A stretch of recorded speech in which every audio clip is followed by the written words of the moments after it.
이 만남이라는 단어가 얼마나 소중하고 귀중한 단어인지 정말 요즘 같은 시기에 더 많이 느끼는 것 같습니다.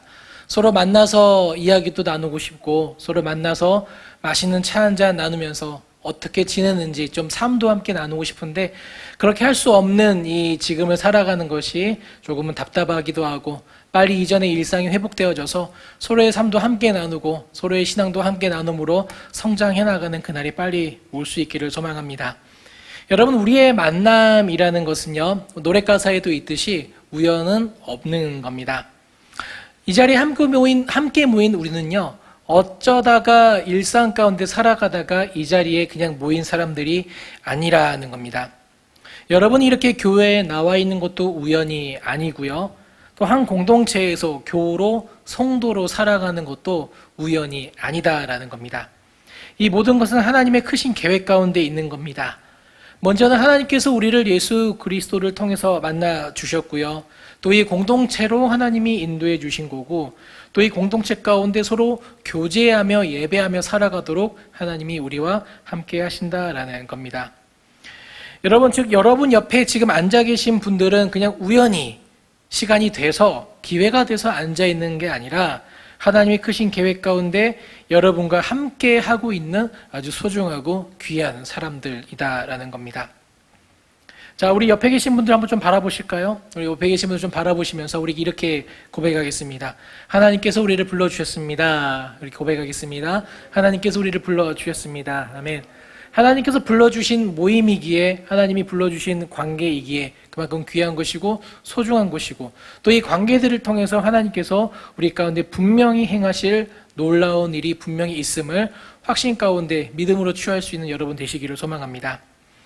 여러분이 만남이 우연이 아니라 하나님의 부르심인 것처럼 성경에 나오는 여러 만남들도 우연히 이루어진 만남은 없다라는 겁니다. 오늘 우리가 함께 읽은 이 본문도 마찬가지입니다. 예수님과 이 귀신 들린 사람의 만남, 어쩌다 마주친 우연한 만남은 아니다라는 겁니다. 여러분, 서로의 목적을 위해서 길을 가다가 마주쳐 지나가는 그런 사람들의 이야기가 아닙니다. 여러분, 예수님의 그 행적의 목적은 바로 이 귀신 들린 사람이었습니다. 예수님은 그 마음 가운데 그 다른 어떤 것보다 사람을 두고 움직이셨습니다. 이 만남은요, 철저히 예수님의 주도하에, 예수님의 계획하에 이루어진 만남인 겁니다. 오늘 이 본문을 우리가 함께 좀 살펴보시면서 이 만남을 통해서 우리 가운데 말씀하기를 원하시는 그 예수님의 뜻을 함께 알아가는 귀한 시간 되기를 원합니다. 자, 우리 먼저 오늘 1절 말씀을 다 같이 한번 좀 읽어보겠습니다. 1절 말씀입니다. 예수께서 바다 건너편 고라사인의 지방에 이르러. 아멘. 자, 예수께서 바다 건너편을 건너서 오늘 이야기의 배경이 되어지는 거라사 지역으로 이제 오시게 됩니다. 여러분이 거라사 지역까지 오는 길이 참 쉬운 길은 아니었을 것 같습니다. 저녁이 되었습니다. 밤 늦은 시간입니다. 모두가 다 이제 일과를 마치고 쉼을 가져야 하는 시간입니다. 이제 이때까지 예수님께서는 자신을 찾아오는 수많은 사람들을 만나시고 그들을 고치시고 가르치시느라 참 바쁜 시간을 보내셨습니다. 이것은 아마 제자들도 마찬가지일 겁니다. 제자들이라고 아마 예수님과 함께 있으면서 그냥 구경만 하고 있지는 않았을 겁니다. 사람들을 줄을 세우기도 하고요, 사람들에게 어떤 방법을 알려주기도 하고 예수님과 함께 기도하기도 하고 이렇게 함께 사역을 하면서 제자들은 있었을 겁니다. 이 늦은 시간에, 좀 쉬어야 하는 이 늦은 시간에 갑자기 예수님께서 배를 타고 건너편으로 가셔야 하겠다고 말씀을 하십니다. 어떻습니까? 퇴근 시간이 다 되어서 이제 집에 가고 싶은데 갑자기 부장님이 부르더니 여기 내일까지 마감해야 하는 서류가 있으니 오늘 내로 다 맞춰 놓으십시오 라고 말하는 것과 똑같은 것 같습니다. 또 어떨까요? 분명히 그 부흥의 강사님께서 분명히 그 초반에 중반에 내가 10시까지 하겠습니다라고 말씀하셨는데 11시가 넘어서도 아직 말씀을 마치지 않는 이제 그런 상황. 이제 그런 상황 가운데 이제 제자들과 이 이야기가 좀 펼쳐지게 되는 겁니다. 여러분, 더군다나 조명도 없던 그 시절에 그 밤 호수가 얼마나 어두웠겠습니까? 물가는요, 여러분, 어두울 때가 가장 무섭습니다. 저도 아버지를 따라 어릴 때 낚시를 다닐 때 이제 밤에 이제 강낚시를 다닐 때 아버지가 이제 화장실을 가느라고 자리를 비우면은 혼자 물 앞에 앉아있던 시간이 얼마나 무서웠는지 모릅니다. 또 제가 군대에 있을 때 백일여단이다라는 부대에 이제 그 경계 지원을 나간 적이 있습니다. 이런 100일 여단은요, 이제 임진강을 이제 끼고 있는 그 부대인데요. 좀 이런 말씀 좀 그렇지만 이전에는 전국 자살률 1위였던 부대라고 합니다. 근데 그 부대에 가고 이제 경계를 쓰다 보면은 사람들이 왜 그 허한 마음이 들었는지 잘 알 것 같습니다. 이제 뒤에는 자유로에 있는 그 휘황찬란한 불빛들이 딱 보이는데 바로 앞쪽에는 그 임진강에 시커멓고 아주 무서운 물소리를 내는 물들이 이렇게 밀려오는 겁니다. 그 물을 보면서 사람들이 많이 그 철장을 넘어가기도 하고 뛰어든다고도 그런 이야기를 이제 거기서 들은 적이 있습니다. 여러분, 그 어두움의 풍랑까지 몰아치니 그 얼마나 위험한 여정이었겠습니까? 근데 제자들은요, 자신들이 무엇 때문에 이렇게 와야 하는지도 몰랐습니다. 여하튼 그 여정을 마치고 피곤한 몸을 이끌고 이 호수 건너편까지 오게 됩니다. 여러분, 이 건너편은요, 거라사라는 지방입니다.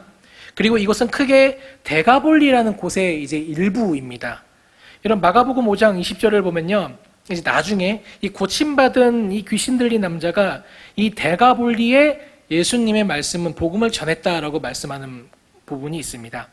여러분, 이 데가볼리라는 말은 이제 합성어입니다. 두 가지 단어가 함께 모여서 만들어진 단어인데요. 데카라는 말과 볼리라는 말의 합성어입니다. 데카는요, 숫자 10을 의미하고요, 볼리는 도시를 의미합니다. 즉 무슨 말입니까? 데가볼리는 10개의 도시가 함께 모여진 지역이라는 뜻을 갖고 있습니다. 이제 로마가 이제 이방 지역에 있는 이곳을 점령하면서 이 근처에 있는 10개의 도시들을 묶어서 하나의 행정구역으로 이제 만들어 놓은 겁니다. 로마가 이곳을 한 지역으로 묶은 이유는요, 바로 상업적인 이유와 그리고 방어적인 이유, 이 두 가지입니다. 철저하게 이 목적에 의해서 만들어진 지역이 이 데가볼리라는 지역입니다. 상업이 발달하고 방어를 위해서 로마의 군인들이 많이 몰려들게 되자 부작용이 발생하게 됩니다. 바로 이 로마의 군벌 세력, 군인 세력들과 유대의 기존 기득권 세력들이 서로 야합을 하는 겁니다.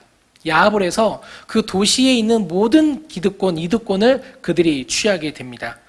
그로 말미암아 이제 세금이 다른 지역보다 더 무거워지는 그런 일이 그곳 가운데 일어나게 됐습니다.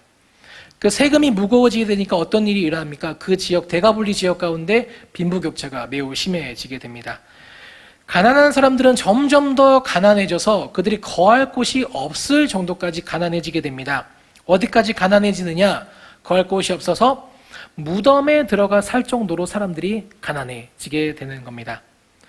여러분, 그 당시 사람들은요, 시신을 묻으면서 그들이 쓰던 집기류와 또 여러 가지 물건들을 함께 묻는 풍습이 있었습니다. 이제 그 물건을 가지고 거할 곳이 없어서 쫓겨나는 사람들이 무덤에서 그 물건을 가지고 살아갔던 겁니다. 여러분, 우리는 이 본문을 읽어나가면서 또 이 마가복음을 읽어나가면서 이 무덤이란 말을 좀 잘 살펴볼 필요가 있습니다. 이 무덤이 의미하고 있는 것은 죽음이기도 합니다. 우리는 이 죽음에 대해서 성경은요, 죄의 결과라고 우리에게 이야기를 합니다.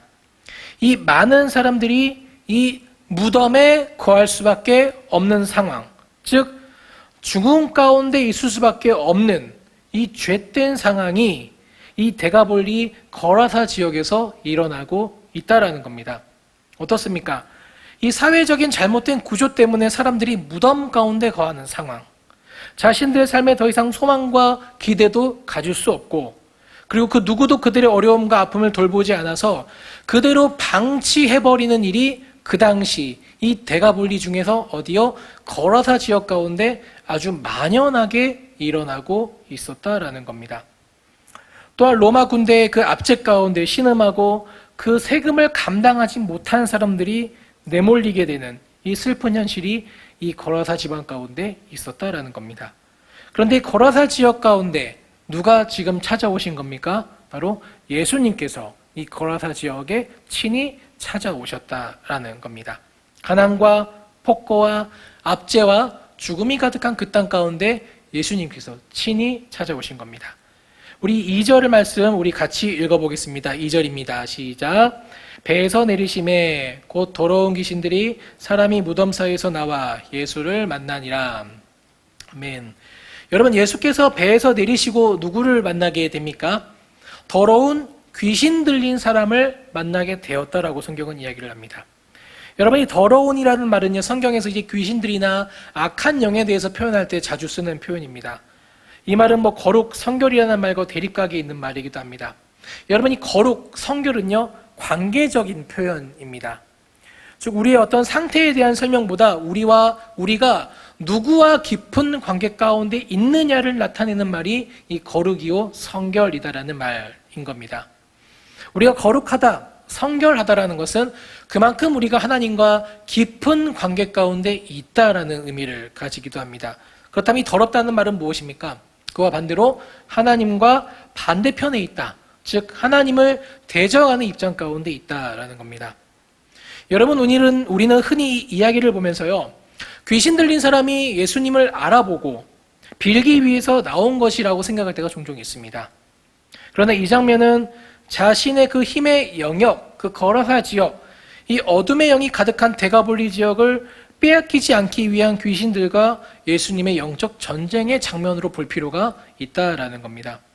이제 더러운 귀신이 예수님께 나와왔습니다. 즉 하나님을 대적하는 귀신이 예수님께 나온 겁니다. 그렇다면 이 귀신 들린 사람이 의미하는 것은요, 단순히 악한 영에게 얽매인 불쌍한 한 영혼만을 의미하는 것은 아니게 되는 겁니다.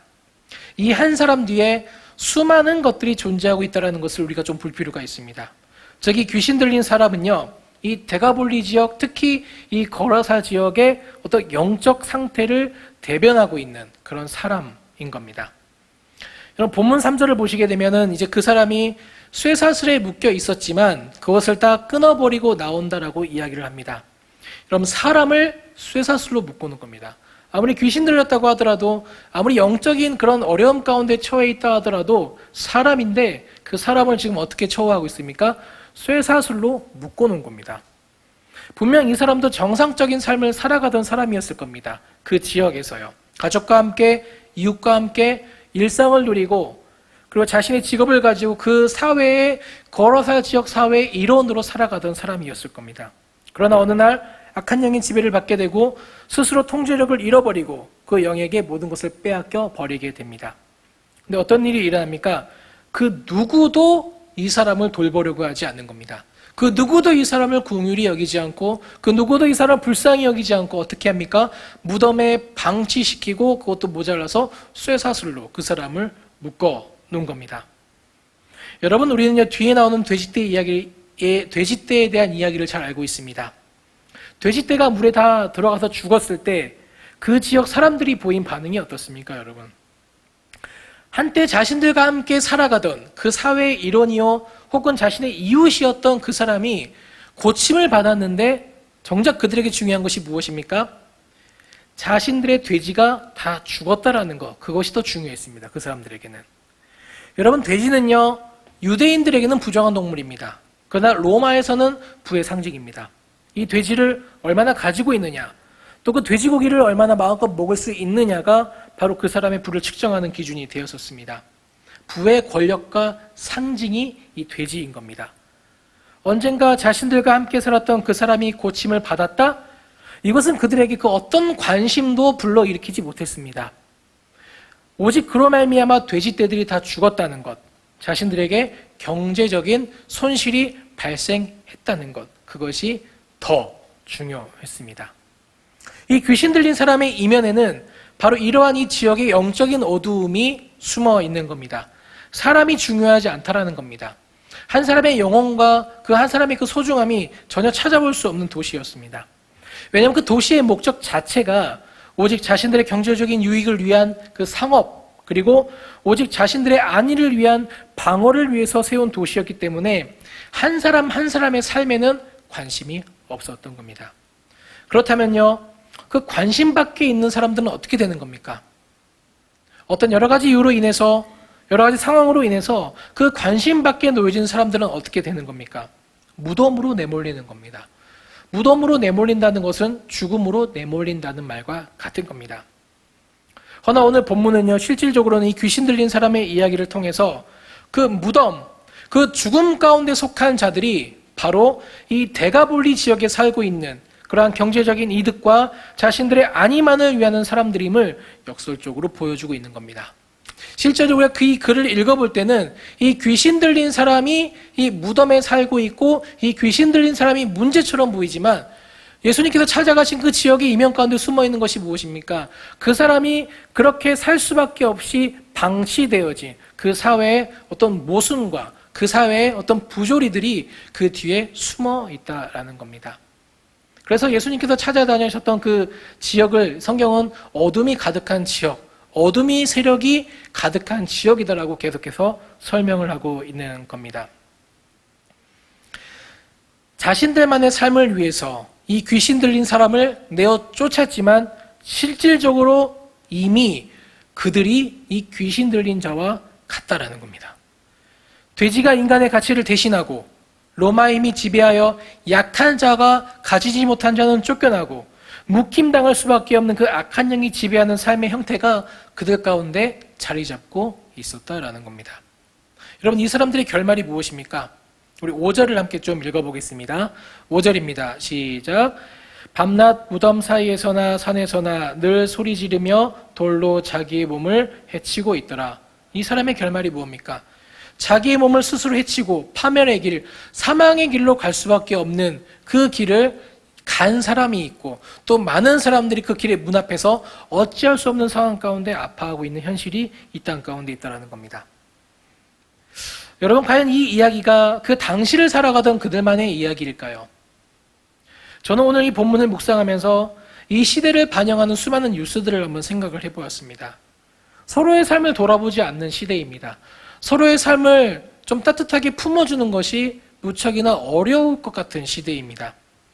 지금 자신의 삶이 어떤 위치 가운데 있느냐, 내가 무엇을 누리고 무엇을 소유할 수 있느냐, 내가 보는 손해는 무엇이냐가 우리의 사고의 중심이다라는 겁니까? 얼마나 슬픈 사회입니까? 지금 이렇게 설교하는 저주사도 마찬가지입니다, 여러분. 이웃에 대한 가슴 저림이 깊게 느껴지지 않는다는 것, 얼마나 슬픈 일입니까? 사역자로 살아간다고 이야기를 하지만 또 그런 사람들을 도와야 된다라고 이야기를 하지만 실질적으로 그 마음 가운데 어렵고 힘든 사람들을 보았을 때 내가 도울 수 있는 선을 긋고 거기까지만 하면 된다라고 스스로 아니하는 이 모습, 얼마나 불쌍합니까, 여러분? 저 스스로도 마찬가지입니다. 그 뉴스를 보면서 참 이 슬픈 사회의 이 단면들을 우리는 자주 보게 됩니다. 이제 좀 지난 뉴스인데요. 한참 지난 뉴스인데요. 이제 강서구 가양동에 장애인 학교를 지으려는데 주민들이 이제 반대를 하는 겁니다. 그래서 이제 주민 토론회가 열렸는데 그 장애우 아들을 둔 학부모가 와서 눈물을 흘리면서 그 사람들 향해서 무릎을 꿇고 이제 빌고 있는 겁니다. 제발 우리 아들이 학교 다닐 수 있도록 도와주십시오. 여러분, 이것이요, 우리 사회의 눈을 돌려서는 안 되는 단면이라는 겁니다. 잘하면 어쩌면 우리가 그 사람이 빌고 있는 그 앞자리에 앉아 있는 사람일 수도 있기 때문입니다.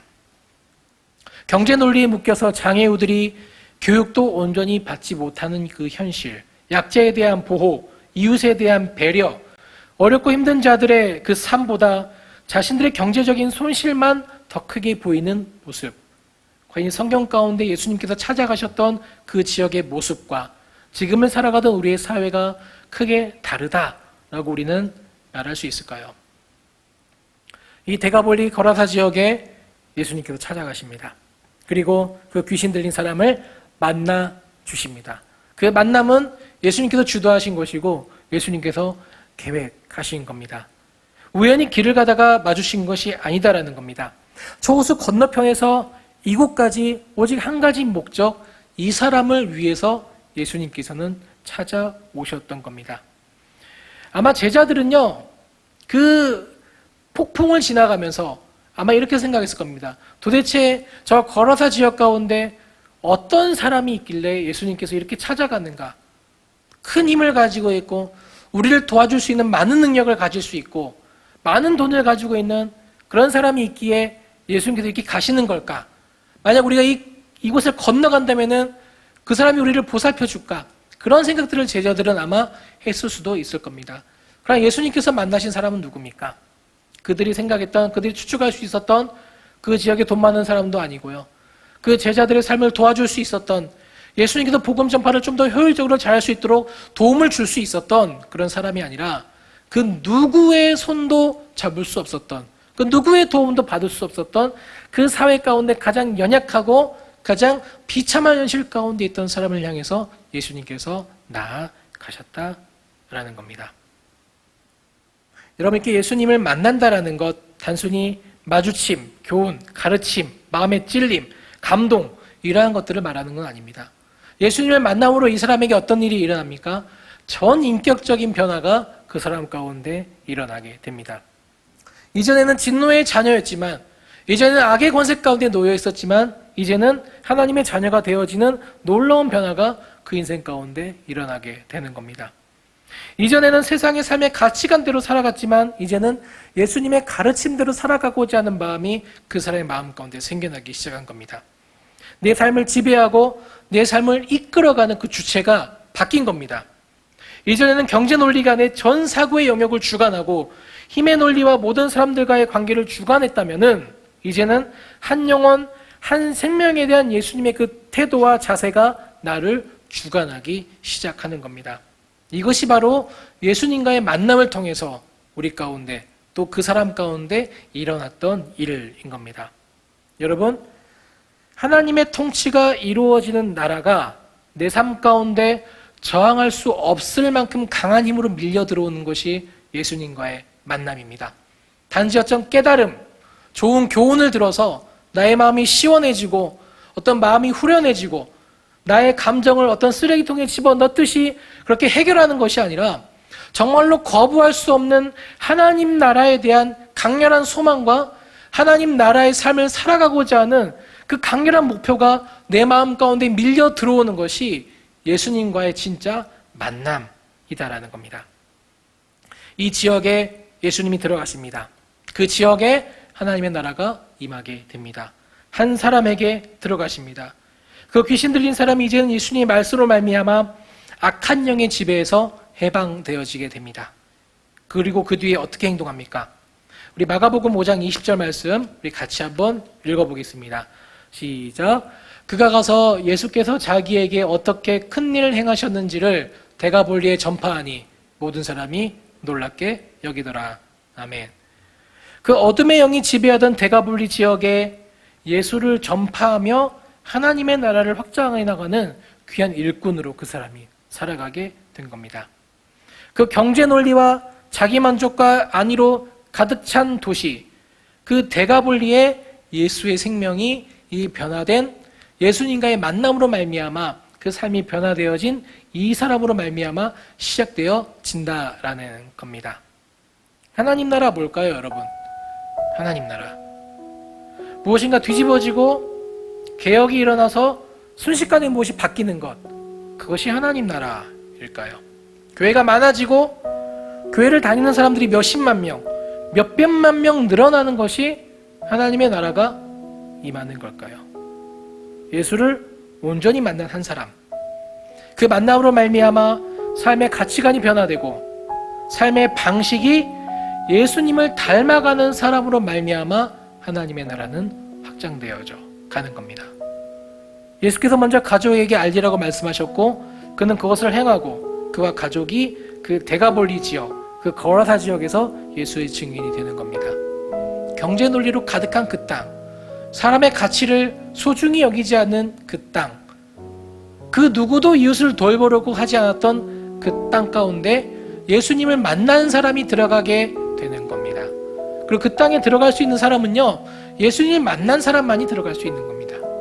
그 땅을 변화시키고자 하는 그 마음을 가지고 자신의 삶을 변화시켜 주신 예수님의 그 새로운 삶의 방식, 그 새로운 가치관, 이것이 참 생명인 것을 깨닫고 그것을 모르는 사람들 향해서 나아가게 되는 겁니다.